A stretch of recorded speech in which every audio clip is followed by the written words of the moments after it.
Shalom Israel. I want to give all praises, honor, and glory unto Yahweh, Bahashem, Yahushai, Bahashem, Racha, Hadash. Double honors to the apostles and elders of Great Millstone, and Shalom to the elect. Lord willing, and I know through the spirit and power of Yahweh, Bahashem, Yahushai, that this lesson will be edifying. Okay? And this lesson is just going to prove that the apocrypha is biblical. Because we have a lot of people that like to say it's not. But when you read the apocrypha, like for example the book of Baruch, it's mentioned many times.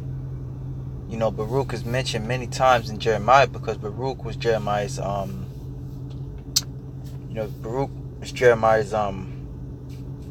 scribe. You have the rest of the books of Esther. Alright, you have the books of Daniel and the three holy children, the songs of the three holy children. Okay, which to get a better understanding of the Bible as a whole, with the Old Testament, the Apocrypha, and the New Testament, you have to understand too that like we're gonna read here, and like all really throughout the Bible is repetitive, and like with Matthew's, Luke, John, a lot of their stories, well, really all their stories, were the same, but it had one story might go more in depth with that particular situation than another story. Like for example, maybe Matthew, he spoke about Yahushua's crucifixion, and he just gave general points of what had happened. All right, but in Luke, it gives you more of a detailed depiction of what happened. And that's basically what's happening here between Wisdom of Solomon, the 9th chapter, and 1 Kings, the 3rd chapter. Okay, so without further ado, I'm going to read 1 Kings first, and then I want to read Wisdom of Solomon, the 9th chapter, so you can see that they do, in fact, match up with one another. So this is 1 Kings chapter 3 and verse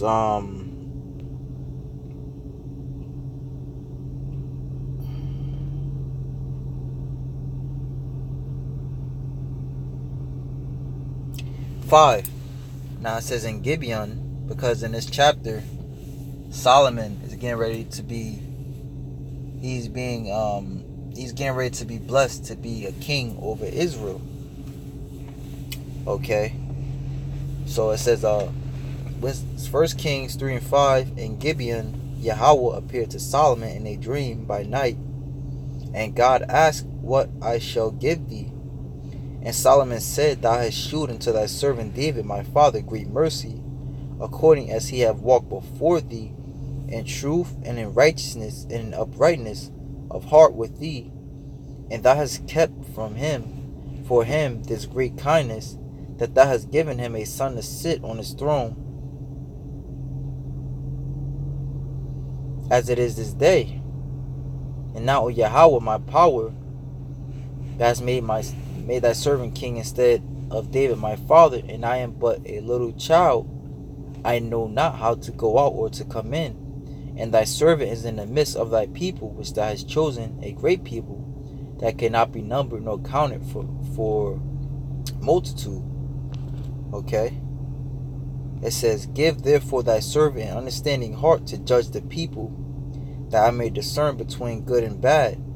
For who is able to judge this thy so great a people?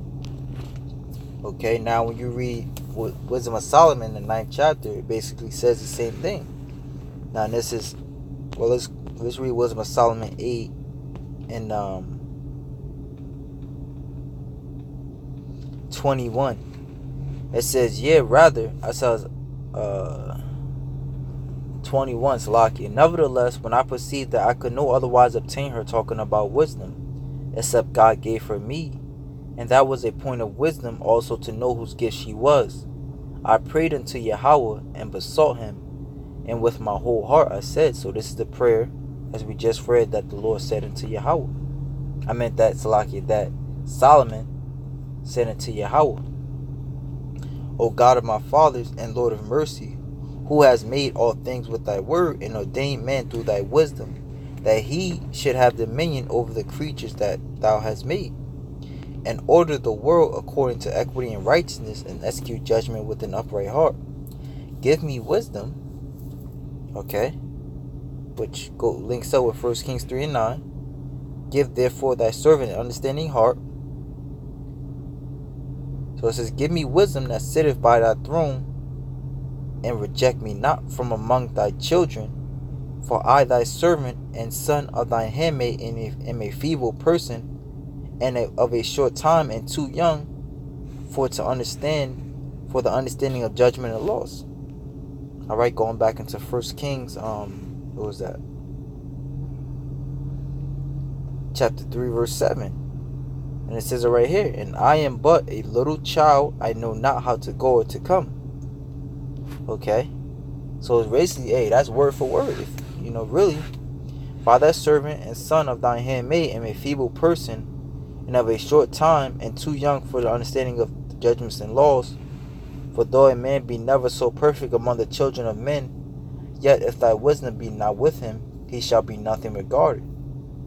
Thou hast chosen me to be a king of thy people, and a judge of thy sons and daughters.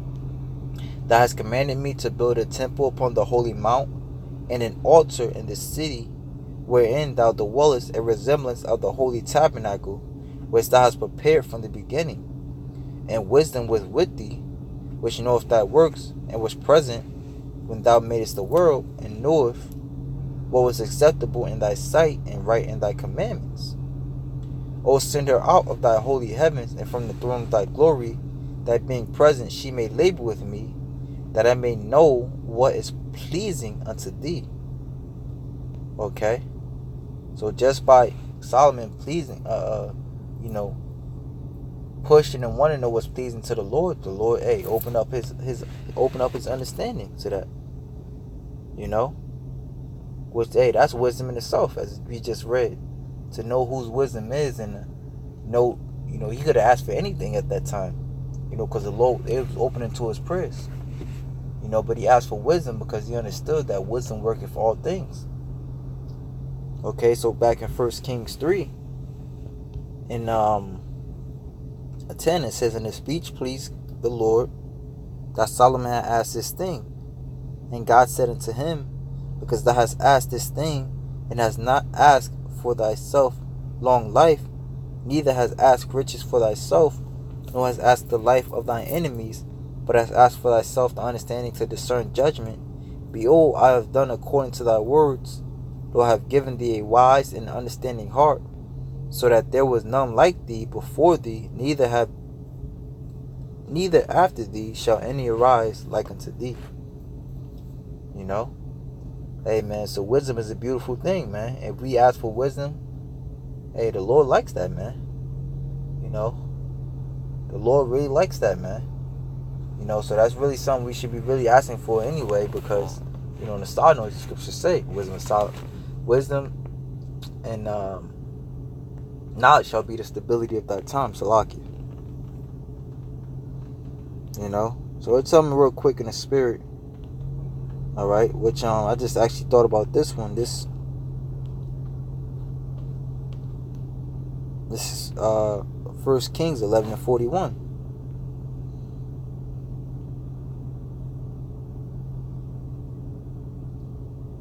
I'm gonna start at 40. Solomon sought therefore to kill Jeroboam, and Jeroboam arose and fled into Egypt unto Shishak, king of Egypt, and was in Egypt until the death of Solomon. And the rest of the acts of Solomon, and all that he did in his wisdom, are they not written in the books of the acts of Solomon? Okay, which is wisdom of Solomon. These are the books of the acts of Solomon. His thoughts, the way he moved, the way he carried himself. So the Bible pushes you, to go into the apocrypha. Okay, going into the history. The Bible pushes you to go into the history, man. And without that apocrypha, now you got a lot of people that are lost in the New Testament when it comes to Greeks and those like the scriptures say, how there is no difference between Jews and Greeks. The apocrypha clarifies that up. Okay? You know? Hey, the Bible, the apocrypha, and was it Second Esdras 11 and 12 goes into the fourth beast. You know, just like in Daniel 7 and Daniel 2. You know, hey, so the apocrypha is approved, man. It's biblical, and just something, you know, I just came across. You know, so with that, shalom.